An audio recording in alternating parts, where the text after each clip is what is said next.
네, 정실의 뉴스 브런치 듣고 계신 지금 시각 10시 43분 향하고 있습니다. 자, 이번에는 대중매체와 사회문화 현상을 들여다보는 손희정의 문화비평 시간입니다. 오늘도 손희정 문화평론가 자리해 주셨어요. 어서 오세요. 예, 안녕하세요. 자, 국제뉴스에서는 아카데미 시상식 전반을 살펴봤으면 저희 배우 윤여정 씨 얘기를 여기서 좀 해보도록 하죠. 안 할 수가 없죠. 네. 그동안 뭐 보도가 많이 됐기 때문에 많은 분들이 이제 그 많이 방송을 보시고 내용도 좀 보셨을 텐데 이번에 손희정 평론가께서 아카데미의 선택에 대해서 어떻게 평가를 하고 계신지. 네.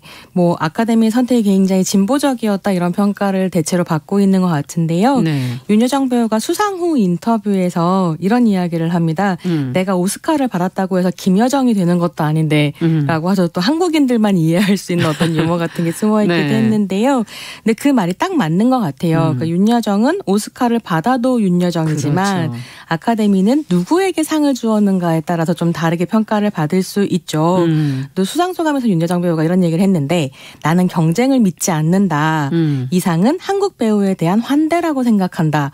이 말이 또 무슨 말을 내포하고 있냐면 상이라고 하는 건 분명히 그 상을 받을 만한 사람에게 가는 것이기도 그렇죠. 하지만 어떤 의미에서는 그 갈만하다라는 평가, 판단이 명백하게 정치적인 선택과 맞물려 있다라는 이제 이 의미이기도 하다라는 걸 좀 볼 수 있겠습니다. 네. 그래서 아카데미가 뭐 앞에서도 이야기를 하셨지만 지금까지 백인 중심적이고 보수적이라는 평가가 있어 왔고요. 네. 흑인 감독이 아카데미 역사상 최초로 작품상을 받은 것이 2014년 노예 12년이라는 영화에서 스티브 맥킨 감독이 수상한 거였거든요.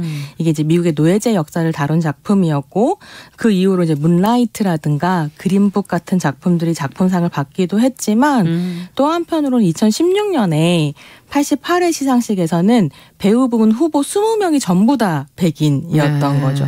그래서 미국의 굉장히 유명한 흑인 감독인 스파이크 리 감독이 백합처럼 하얀 오스카라고 이야기하면서 보이콧을 하기도 했었습니다. 네. 그래서 이제 작년에 기생충이 상을 받으면서 오스카의 새 시대가 열렸다라는 평가를 좀 받기도 했고요. 근데 저는 이렇게 조금씩 오스카가 달라지는 것과 더불어서 지난 10년간 오스카가 특히 이제 트럼프 시대에 어떤 진보적인 메시지를 전달하는 장이 되어 왔다라는 점도 좀 주목을 해볼 필요가 있을 것 같습니다. 네. 사회적으로는 아시아 뭐 여성에 대한 어떤 폭력이 있는 반면에 또 영화에서는 아시아 여성에 대해서 이게 수상을 하게 해주는 이 분위기가 왠지 또 아이러니하다 이런 생각이 들기도 하는데요. 어쨌든 윤여정 배우의 발언 하나하나가 지금 여기저기서 인용이 되고 있어요. 네, 그렇습니다. 어떤 말이 개인적으로는 제일 와닿으셨어요? 뭐를 뽑아야 될지 모르겠었는데요. 세 가지 정도를 좀 말씀을 드리고 싶습니다. 가장 인상적이었던 건 역시 아들들에 대한 코멘트였는데요. 네. 수상소감에서 이런 말을 했죠. 아이들 덕분에 계속 일을 해왔다. 아들아, 이 자리가 엄마가 열심히 일한 결과다. 이런 이야기를 이제 하셨는데요.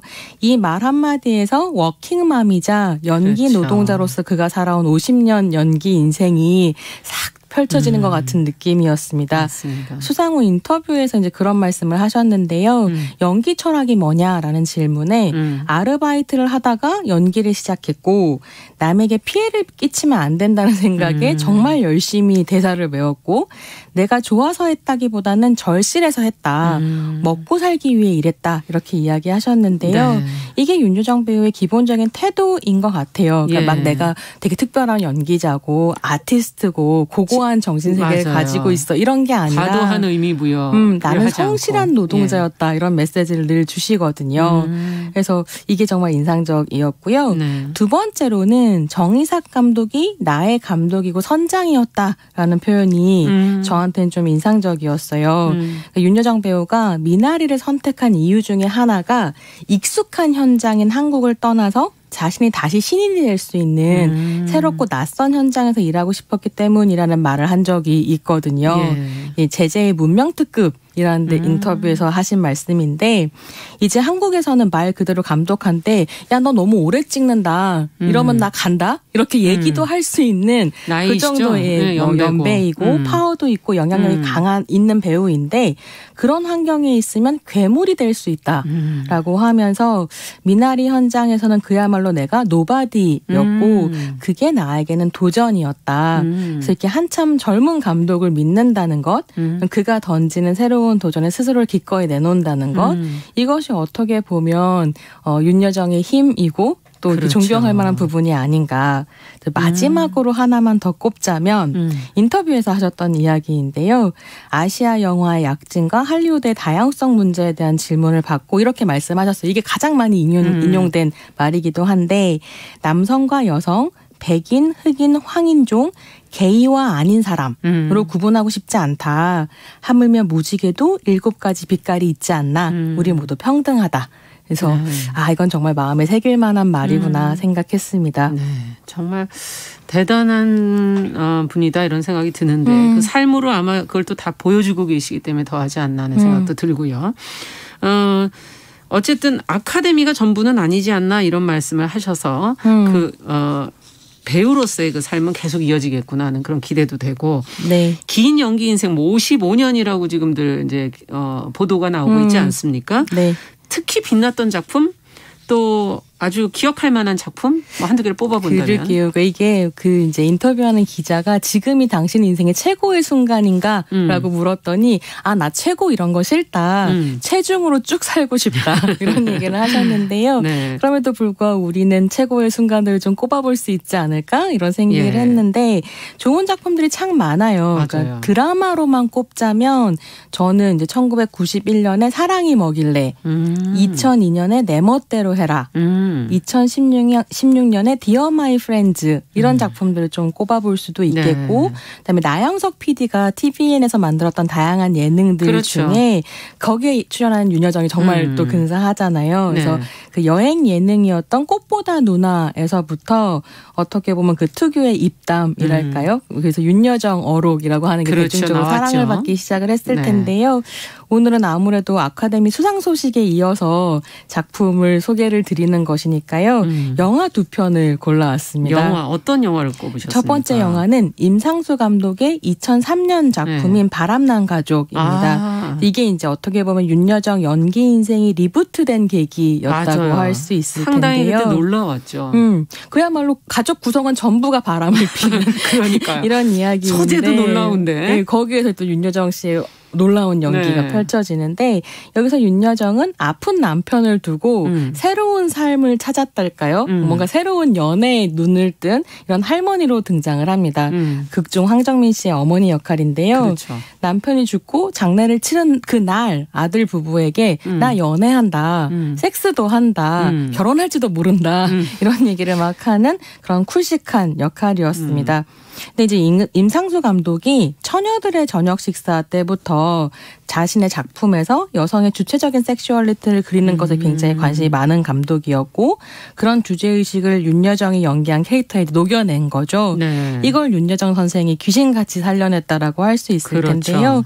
생각해보면 윤여정 배우는 노년 여성으로서 여전히 섹시하고 성적 에너지를 발산할 수 있는 몇 안 되는 배우이기도 합니다.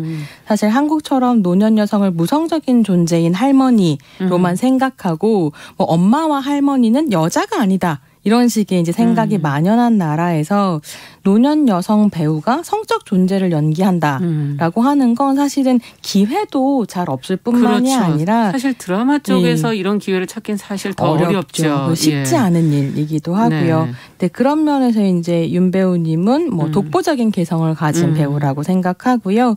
다른 한 편을 뽑으라면 네. 저는 역시 찬실이는 복도 많지에서 윤여정 일 것 같습니다. 근데 정말 윤여정 배우가 여러 개의 얼굴을 가지고 있다고 할 때 뭐 바람난 가족에서 보여준 막 톡톡 튀면서 그렇죠. 우아하면서도 카리스마가 있는 맞아요. 이런 얼굴이 또 하나라고 한다면 찬실에서 보여준 인생의 지혜가 쌓인 어른으로서의 얼굴 이건 정말 최고였죠. 또 몇 편이 있죠, 사실. 그렇습니다. 그래서 찬실을 추천드립니다. 두 개는 좀 다른 얼굴을 가진 작품이기 때문에 같이 한번 보셔도 좋을 것 같은. 네. 그리고 너무 놀라운 건 수상소감이나 인터뷰 하시는 걸 보면 그 얼굴들이 윤여정 본인에게 다 이미 있는 얼굴들이고 그렇죠. 저는 윤여정 선생님의 입담이라고 하는 건 그 쌓아온 세월 안에서 온 것이구나. 근데 또 누가 여쭤봤어요. 그 입담 어디서 온 것이냐 했더니 수다를 많이 떤다. 수다에서 온 거다. 재밌더라고요. 네, 그렇군요.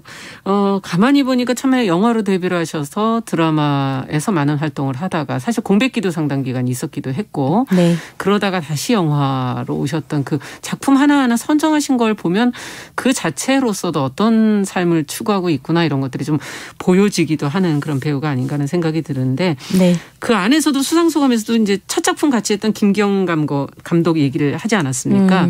지금 영화 화녀가 50년 만에 지금 재개봉한다는 소식도 지금 나오고 있고. 그러게요. 그 작품 과연 어떤 작품이었을까요? 좀 시간이 지났기 때문에 네. 작품 안 보신 분들이 많으실 거거든요. 화녀는 극장 가서 꼭 보시면 좋을 것 같아요. 그러니까 이게 이제 사실은 김기현 감독이라는 분이 여성 섹슈얼리티에 대한 공포와 경외를 이제 함께 담아내는 작품들을 굉장히 많이 찍었고 하녀나 화녀, 충녀 같은 작품들에서 하층 계급 여성들이 이렇게 중산층 남성을 위에 군림하거나 그 가정을 완전히 파괴하거나 이런 이야기들을 계속 반복적으로 다루신 부분들이 있었어요. 그리고 그것이 굉장히 미학적으로 뛰어나게 담겨 있었기 때문에 뭐 봉준호 감독이나 박찬욱 그쵸. 감독 같은 경우도 계속 김기현 감독에 대해서 존경을 표하고 네. 작품 안에서 오마주를 하고 이런 이제 상황들이 벌어지고 있는 거죠. 근데 윤여정 배우의 영화 데뷔작이라고 할 수 있는 화녀 같은 경우에도 네. 그 윤여정 배우가 지금 가지고 있는 어떤 섹시함, 묘한 느낌, 그러면서도 이제 기꺼이 자신을 내려놓을 수 있는 어떤 모습 예. 이런 것들이 다 살아있는 작품인데 윤여정 배우가 한 인터뷰에서 그런 이야기를 하셨어요.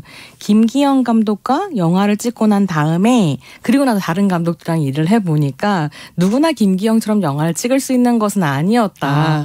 그리고 사실은 김기현 감독과 함께 작품을 해본 그 경험 덕분에 영화들 더 신중하게 선택할 수 있었다. 이런 얘기를 하셨거든요. 그렇군요. 윤여정 배우의 필모그래피를 보면 작품을 선택하는 감시관이 굉장히 뛰어난데 네. 그런 것들을 어떻게 보면 김기현 감독으로부터 영향을 받았기 때문에 가능하다고 판단하시는 것 같아요. 그러니까 이제 그 자리에 서서 김기현 감독에 대한 이야기도 하신 거겠죠. 맞습니다.